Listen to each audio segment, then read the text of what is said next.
In 2019, the state adopted the Climate Leadership and Community Protection Act, which is the most ambitious climate law in the country. It requires the state to achieve an 85% emissions reduction by 2050 across the entire economy, with a goal of being carbon neutral. That means we need electricity from sources like offshore wind and solar. We need to change how we fuel our vehicles. We need to make everything that uses energy more efficient.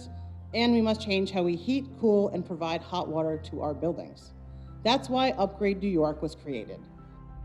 The Building Decarbonization Coalition brings building industry stakeholders and policymakers together to forge a path to a zero carbon building sector in New York by 2045. I'm just so energized by the diverse coalition of folks doing this work. Being in a room where we have environmental advocates and building industry and labor unions all working toward the same solution to provide clean energy through thermal energy networks to New York residents is really exciting and really special. And one of the great things that I've experienced working with the Upgrade New York Coalition is that a lot of those historic tensions don't exist when it comes to what we're talking about here today. Thermal Energy Networks, or also known as TENS, is moving non-combustible fluid and connecting multiple buildings into one network where they can share thermal energy.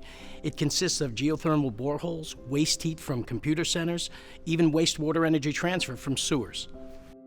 I see thermal energy networks as a climate solution because the resource that it's utilizing to heat businesses or heating homes is not a fossil fuel. Companies like mine at National Grid, we know how to build underground networks. We have a workforce of over 4,000 highly skilled union workers that can do this, and we can scale this up. We have 7 utilities that are out there building pilot projects. We have all sorts of uses where people are air conditioning and not when everybody else is. So that creates all sorts of waste heat all different times of the year.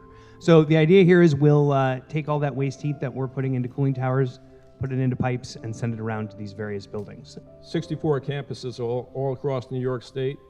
Having a thermal energy network will get to what the state wants us to get to. But it's the partnerships that we have here today that will get us to where we need to get to.